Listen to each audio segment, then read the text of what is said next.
benefit from traditional anti-HER2 immunotherapy.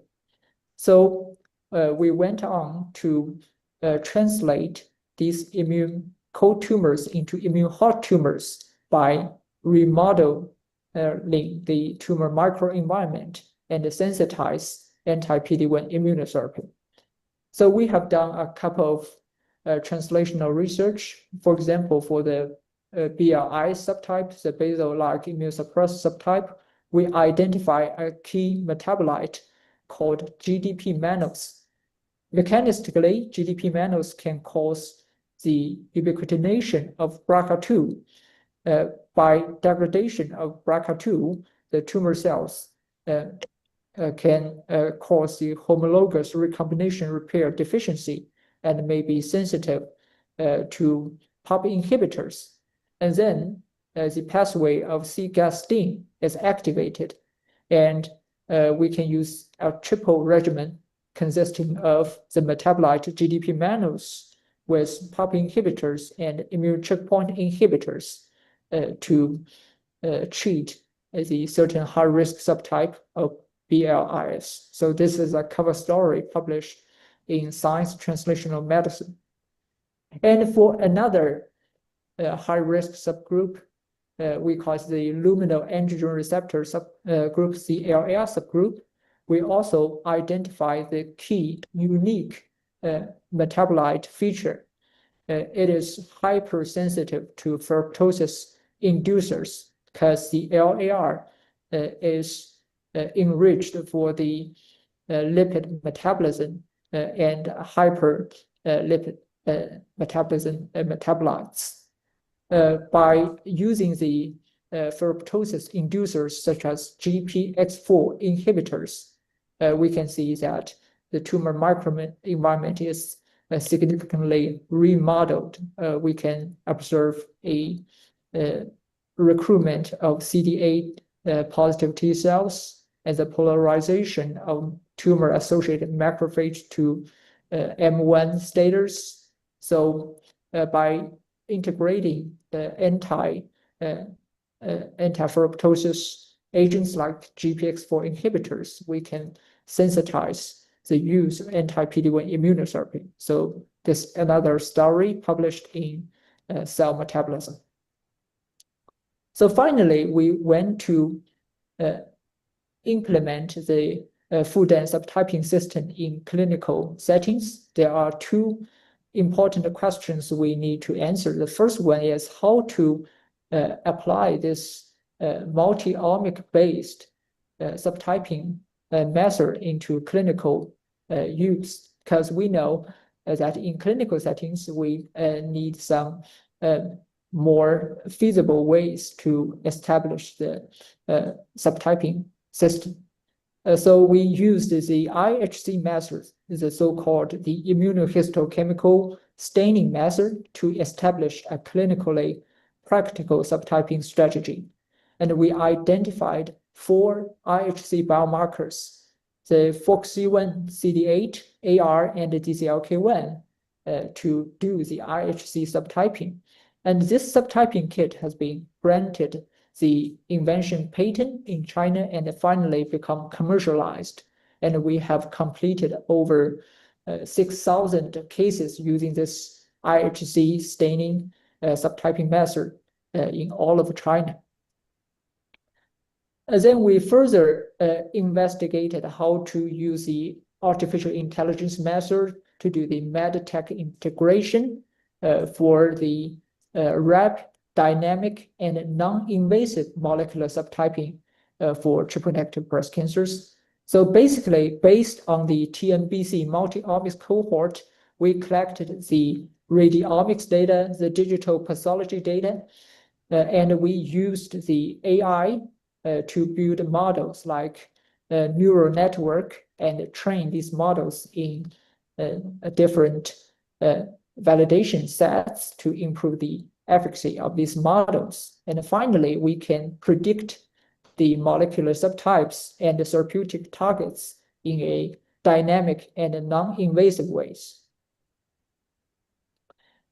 And the other important question we need to answer is how to conduct a clinical research to prove the efficacy and the safety of this new treatment modality called subtyping-based precision treatment of triple-negative breast cancers.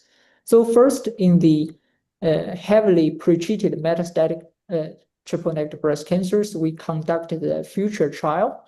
The FUTURE trial is short for the Fudan University Shanghai Cancer Center, TNBC umbrella trial. And it also means the future direction of precision treatment in triple-negative breast cancers.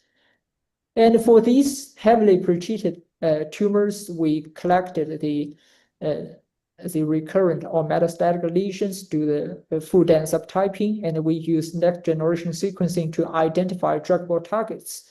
Finally, we can divide these patients into different treatment arms and apply precision treatment for them. We know that in the chemotherapy age, if we switch to other chemotherapy regimens, we can only achieve an objective response rate of 5 to 10%.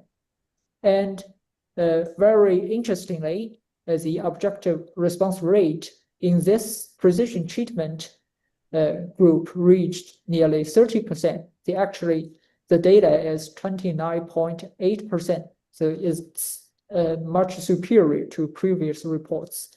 And we can see that for the immunotherapy arm, we got an objective response rate, an ORR of 43.5%.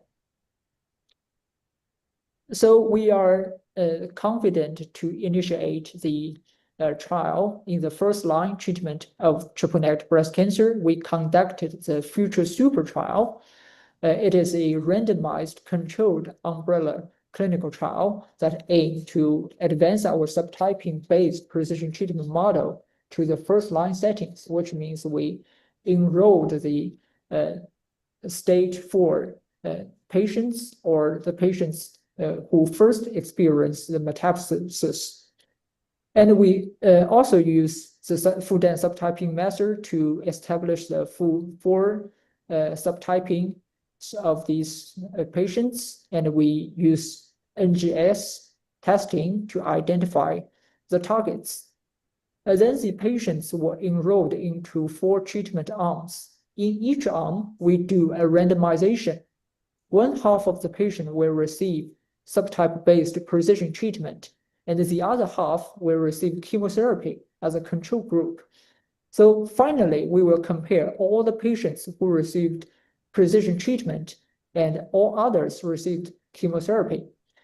The primary endpoint of this trial is progression-free survival. So we can see in the Kaplan-Meier curve, the subtyping-based precision treatment, it's the blue curve, got a median PFS of 11.3 months. And the chemotherapy group got a median progression-free survival of 5.8 months. And the hazard ratio is 0.38. So this trial reached the primary endpoint, and precision treatment can greatly or significantly improve the progression-free survival. And this is also a study included in the CACA guidelines for holistic integrative management of breast cancer, and is now changing the clinical practice of precision treatment of triple-negative breast cancer. So now we are conducting and finishing series of clinical trials on precision treatment for triple-negative breast cancers.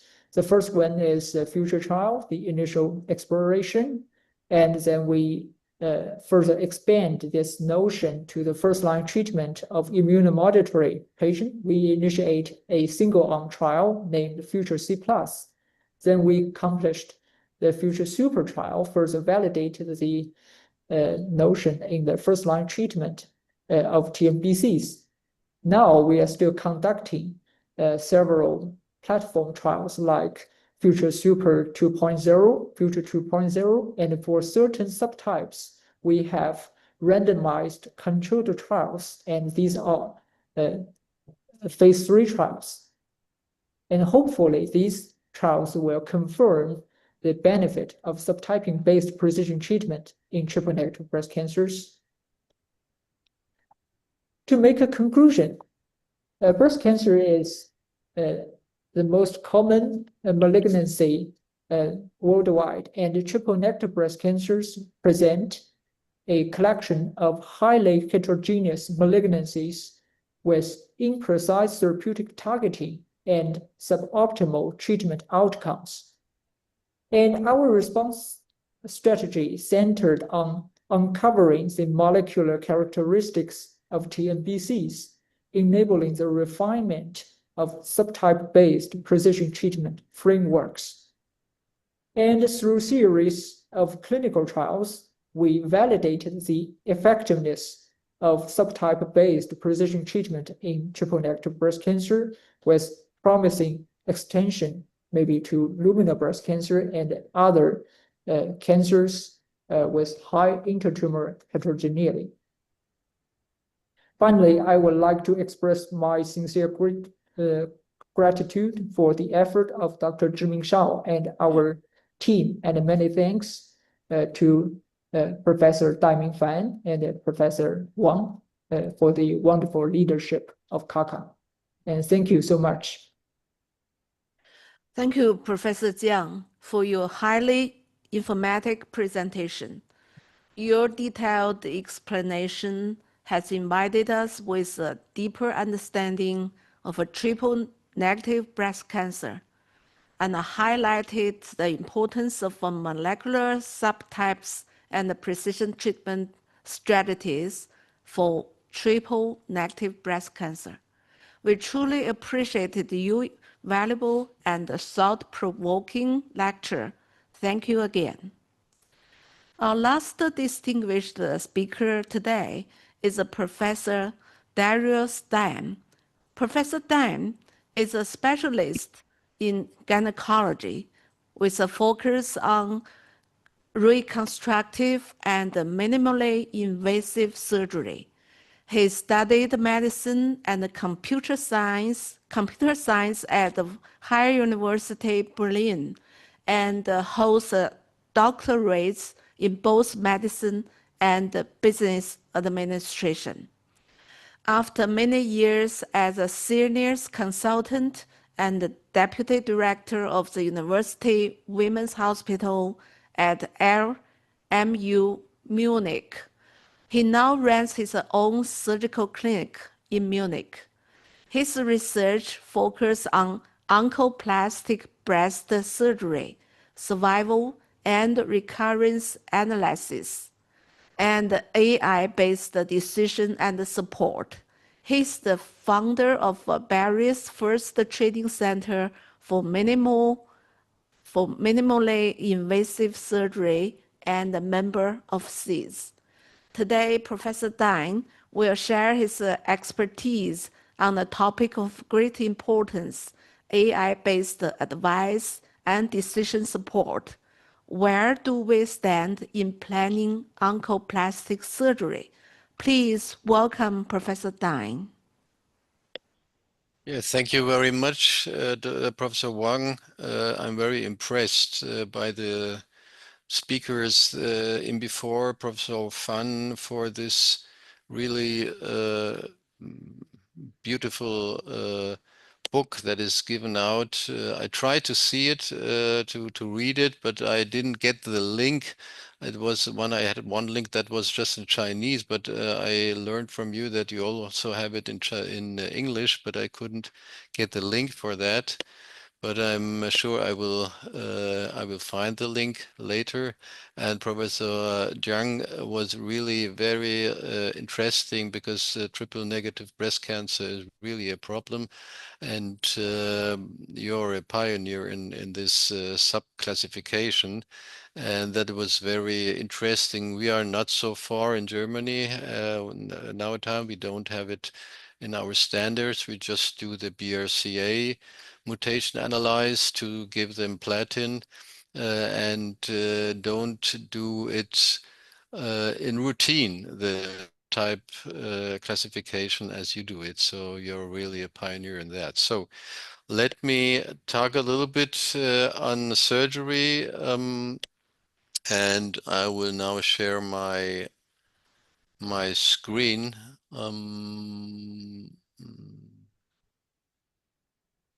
Yes, I give. Yeah. So it's about surgery and AI, and let's look what we have gone through. In 1890s, we did the mastectomy by removing all the glandular tissue and the muscle, and you see that still we didn't have the good results. From Milano showed us that breast conservative surgery, a combination of lumpectomy and radiotherapy, could get oncologic results as good as in cases with mastectomy. But we have to see how the tumor sizes in cases where the tumor size is below 20% of the glandular tissue, we can perform a wide excision, and that's enough, and we can get good results. And if it's more than 20%, something between 20 and 30% of the breast tissue involved, we can do reduction mammoplasties as we do it in the aesthetic surgery and have very good results. I will show you pictures of that. But there are still cases, approximately 20%, where we still need the mastectomy. But since 1991, we know that we can preserve the skin, and that has led us to really very good aesthetical results. And let's see how we can perform it. The thing that AI can help us in this case is to tell us exactly this thing, how much of the breast tissue is involved. And Alexander already showed us that AI can help us telling us how the volume of the cancer is in relation to the breast size. In tumors which are below 20%, and that's the most of the cases we have, at least in Germany, and I know it's in the States, it's the same, and in Europe, all over Europe also. It's 80% of the women who have tumor volume beneath 20%, and you see that the aesthetic result do this kind of wide excision in bigger tumors. We will first have good results because of the seroma, but after resorption of the seroma, we have this defects that is really not very nice to have. So in these cases, I already told you, we do the reduction mammoplasty. We, in this case, made a central excision. We performed a caudal flap transposition into the defect. And then you see this is the woman. You see the pageant deformities on the nipple, and then the flap which is turned into the defect, and the radiotherapy, and after nipple areal reconstruction, you really get good results. You can perform this kind of reduction mammoplasty in already almost every location. Here we have a caudal tumor. We dissected it en bloc with the skin, and you see the results are good. And you can also take the very classical techniques and adapt it. If you need some skin in the upper part, you can adapt the techniques, and you really get very good results. So how can I help us in this cases? In this cases, MRI pictures can be augmented into the reality in the surgery room, and we don't need the wire localization of the tumor. We can see it on the glass where the tumor is located, and we can take it out just by having this augmented reality. Here, AI is also a good help for us. And how are we going to do the mastectomy? We know that skin sparing mastectomy is safe, but we still have techniques, and we doing this flap techniques more and more. I'm talking about the local perforator flap, not the distant ones. Local perforator flaps, you can take the flaps from the lateral part, as in this case, and perform the reconstruction. AI can help us to see where the perforator is located, and we can reconstruct it just by having a little bit of bigger scar, or we can divide a big breast in the from the contralateral part and put it on the other side. This is the worldwide first dividing breast and transferring it to the other side. And you see, if the breast is big enough, we can use it to make a reconstruction. So this is a medial perforator flap.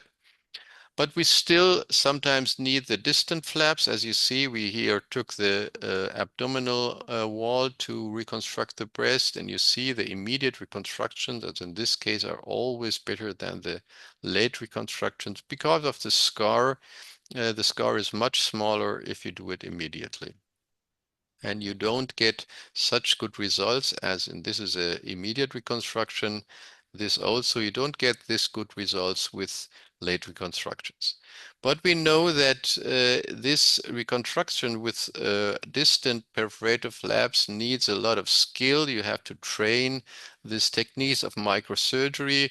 The Asian surgeons invented these techniques, and we are now good in this, but it takes a lot of time. And I think we are in a good way to that AI can help us. You here see an AI model where we scaled the so a robot is now doing the anastomosis.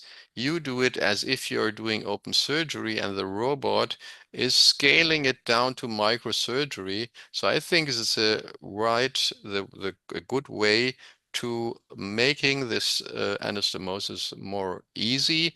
And the other thing is, you all know this inconvenient way of performing surgery by sticking your head to this microscope. And we now have these lenses where we can do it just by putting on the glasses, and you have the movement freeness of the head. So these are things that will help us. I think this will go further and further, and we will be helped by AI also in microsurgery. So what is my future prediction? I think we do biopsy, we do NGS, maybe just like Professor Jing already told us about, to see which therapy is the best, to give them the new systemic therapies, and just do a core biopsy afterwards. And if they have a completely pathological result, resorption, you don't need any surgery. So this could be a future prediction. So we have still the problem of big data safety. We have the problem of carbon footprint. You know that a cloud has more carbon footprint as the entire airline industry. And we know that training an AI, single AI model is 5 times the car lifetime CO2. So we are talking about really big problems with environment. But still, I think AI can help us in surgery, but the biological intelligence is still the better way. So my take-home messages are, we have a wide range of surgical procedures, and we are happy that in industrial countries we have 80% breast conservative surgery. AI can help us by imaging, so we can see how big the tumor is, we can see where the perforator comes from. We can, it can help us by augmented reality, so that we can find the tumor during the surgery. It can help us by the microsurgery. It can help us finding the right systemic therapy, but we have the problem of safety and carbon footprint. And I still think that biological intelligence is more advanced than the artificial intelligence, but in future it can change. I thank you very much. Thank you, Professor Dan, for your comprehensive presentation.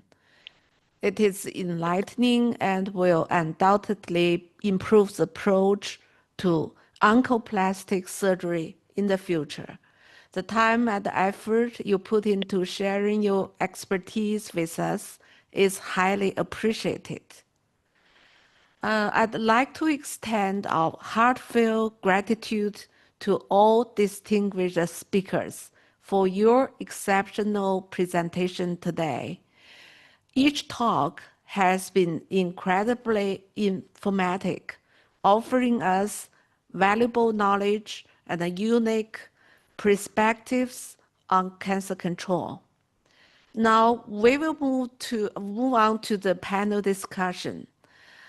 Our esteemed panelists will delve deeper into the topics discussions today and explore cooperative solutions to the challenges of cancer control.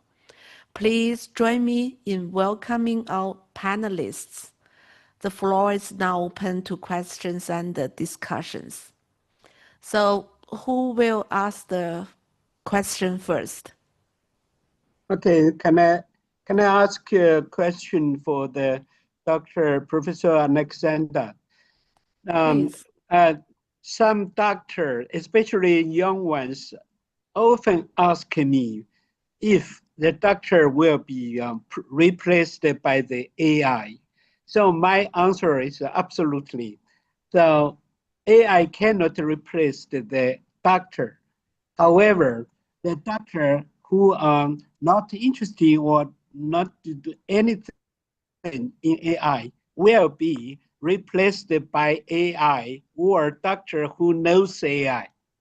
So my question is, you have done a lot of work on the breast cancer is successfully. It's a very, I think it's very interesting.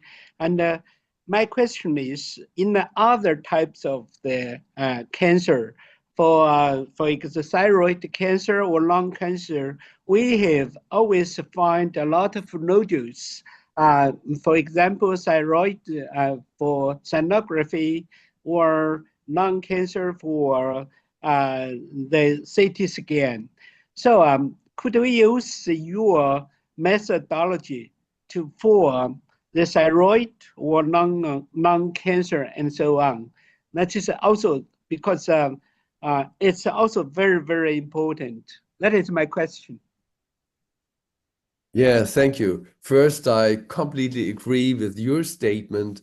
Those physicians who are able to use AI, they will have a very sure future, to my opinion also. Second to your question, can AI be transferred to other locations like thyroid, lung, and else? Yes, definitely. The same principles apply also for thyroid or lung, and we already have an AI lung detection system in our environment, and it can be also transferred to the thyroid ultrasound because the training data are important. And if you train on thyroid or if you train on lung cancer, your system definitely will give you a better, hopefully better diagnosis after an excellent training than today the humans alone have. So the answer is yes. So thank you very much. Thank you. Okay. Okay. Next question, please, Professor Jiang. Okay, thank you so much, Professor Wang. I also have a question for Professor Müdinger and Professor Dan. We know that there are some racial differences between the Chinese and the Caucasian population. For example, Chinese breast cancer patients were usually diagnosed at earlier age, and the Chinese women may have more dense breast. So how shall we take these racial differences into consideration while we are doing this AI-aided screening for women from different countries all over the world, or doing the AI-aided oncoplastic surgeries for women from different countries. Thank you so much. Thank you. Maybe I answer first for the screening question, then Darius answers Yeah. for the surgical part of your question. It's very important to be aware of those differences you mentioned.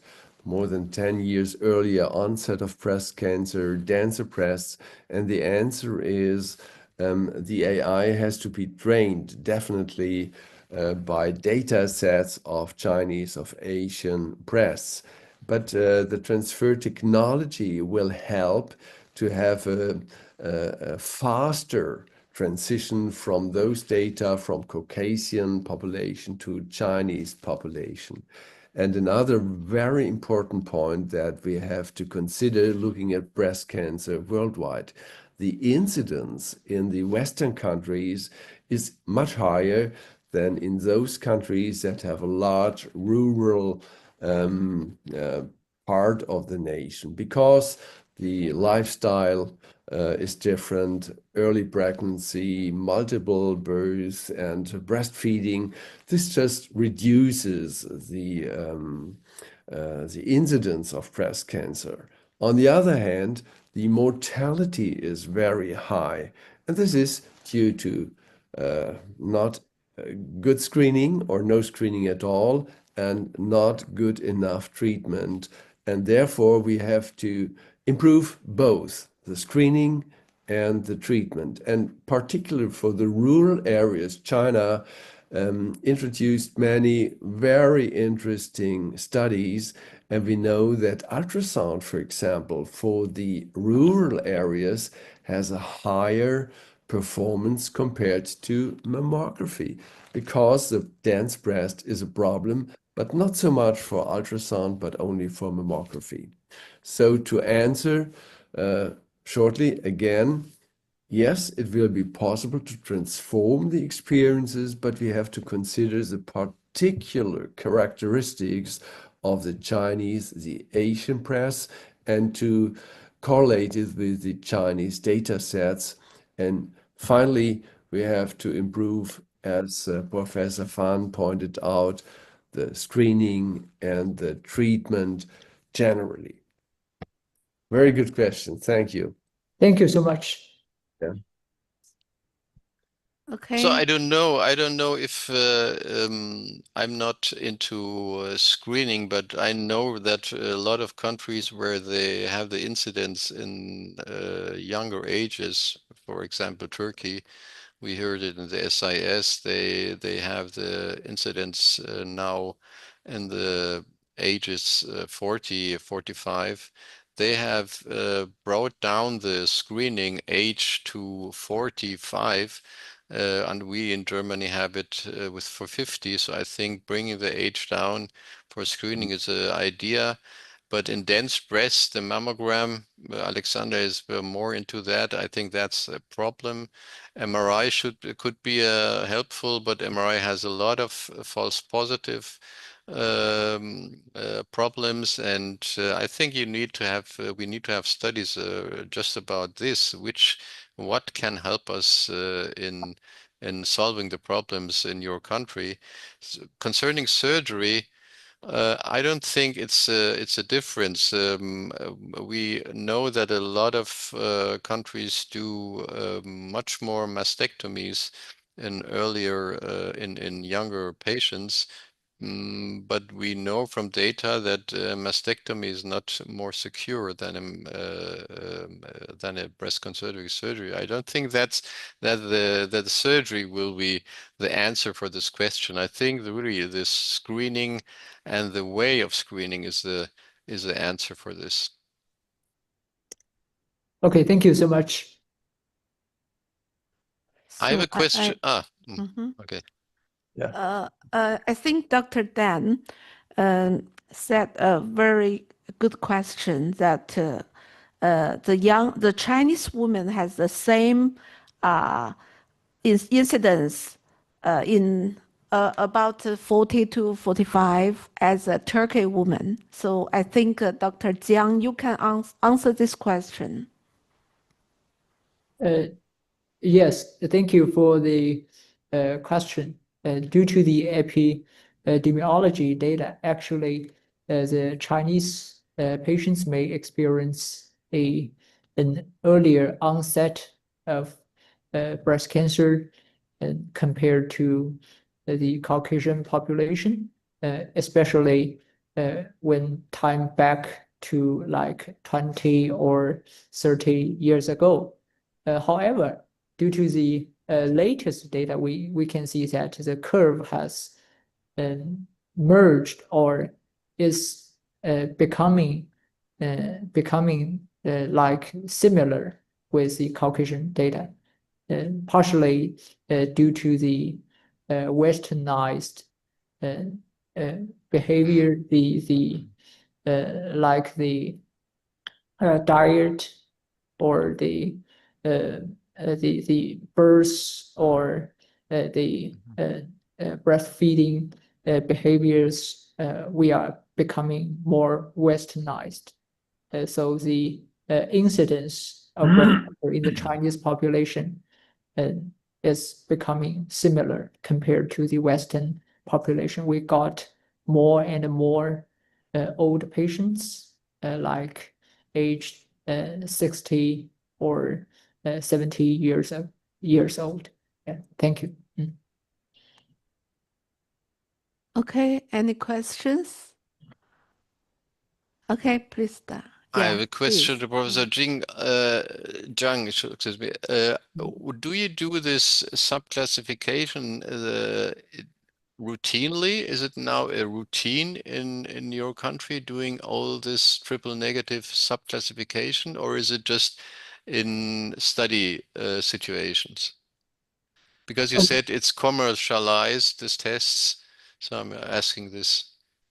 Yeah, thank you for your question. Actually, in Fudan University Shanghai Cancer Center in our hospital, we are routinely doing the Fudan subtyping using the IHC subtyping kit. So, which means for every patient who diagnosed with triple negative breast cancer, we are staining the biomarkers like FOXC1, CD8, AR to do the full subtyping. And we have 20 cancer centers or hospitals all over the China, and we are doing this IHC-based subtyping method. So until now, we have more than 6,000 cases of Fudan subtyping, which were done by the IHC method. Yeah. One question was the costs, because we are if we talk about NGS or else classification tools, they are very cost effective. So how much is the cost for this kit that you have now found out? Yeah, actually, for the IHC kit, while doing for one patient, we only need like 1,000 RMB, which may equivalent to 100 Euro dollars. Like, yeah. Oh, that's cheap. That's very cheap. I think it's very cheap because it's based on the immunohistochemical staining. Yeah. Yes, you know that Dr. Jiang, his hospital is a very advanced the cancer hospital in China, especially in his field of breast cancer. So their practice has been included in CACA guidelines for the whole country to use. So of course we will follow and summarize. So maybe in the future we will get the more good experience for CACA guideline improvement. Thank you. Yes. Okay, Professor Alex. May I ask a question to Professor Fan? I like your holistic approach very much. My question is, we have a focus today on genetics, but there are also epigenetic phenomenons and we have co-carcinogenesis. So how do you think, are there substances in our environment, polluting substances that also have an impact on the higher incidence of breast cancer worldwide? Yeah, that is a very good question. That is why we introduced the holistic regimen, holistic view into our CACA guidelines. So we not just introduce the epigenetic, also the genetic epigenetic, especially we pay a great attention to the environment factors. You know, compared with the foreign guidelines, our CACA guidelines, as we have the following the points. The first one is the CACA, the guidelines should be developed in the different regions in the world. As in promoter, Mr. Katie, decided in some journals, in a different country, different people, because different genetic environment, they should develop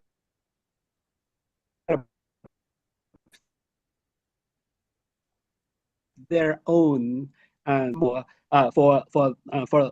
the special regions.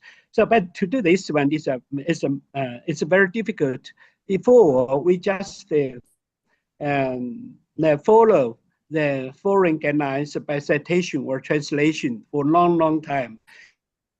And we have found some difficulty to just use that. So we developed our CACA guidelines. So this is Professor Katie told me, not for, because there are just NCCN or the organized more famous in the world, but then some organization or government want to do this, but at last the field, because it is not an easy work. This is so we are. So our CACA guideline now it's updated as a second edition. So we mostly introduce our Chinese data into this guideline. The second is we introduce a TCM, traditional Chinese medicine. You know, before the Western medicine introduced into China, around several years ago, we also treat the cancer. Before the microscope, we didn't know the cancer cell, but also as well as another in the Western country. At that time, we just to use Chinese we don't use the traditional Chinese method to kill the cancer, because to kill the cancer cell, because we don't know the cancer cell. At a long time, we just how to enhance or promote natural force for prevention and treatment of cancer. So it is very important to introduce TCM into the guideline. And lastly, so CACA guideline is some different from the NCCN or ISMA, which are especially focused on the drug treatment of cancer. But the CACA guidelines deal with the whole chain from the prevention, screening, diagnosis, treatment, and rehabilitation. So that is the whole, why we call the holistic, the first second is the whole related concept of factors. So that is our CACA guidelines. So thank you. So you know, a week ago, a week ago. So in Europe, you have Cancer World. It is the social that is a social magazine. Then they use the 5 pages to report our CM, the big meeting. The title is China's Integrated Cancer Care Guidelines, that means the CACA guidelines, reflects self-confidence in field of oncology. So that is, so we were, but this is not its end. We will continue to do this, that by collaboration with foreign country, especially Germany friend. So we hope our way is forward. It's lonely. Thank you very much. Okay, because the time limitation and the discussion will be ends here. So thank you all our speakers, enriching discussions. Our conversations were not only engaging but also productive, advancing our collective knowledge and fostering deeper collaboration in the vital field of oncology. As we bring this summit to a close, I'm filled with a profound sense of gratitude and optimism. It's been an extraordinary journey of learning and sharing. Where there's a bit of reluctance to conclude our time together, I'm excited about the future paths that will emerge from today's discussions. Now, I would like to share with you the exciting news. The online viewers have reached 70.1 million. Congratulations. My heartfelt appreciation goes out to all speakers, organizers, and participants. Once again, thank you all for your dedication and contributions. Last, I would like to wish everyone good health and good luck. We are looking forward to meeting you all at the next international summit. Thank you and goodbye. Bye-bye. Bye-bye. Thank you so much. Bye-bye. Thank you. Bye-bye. Bye-bye.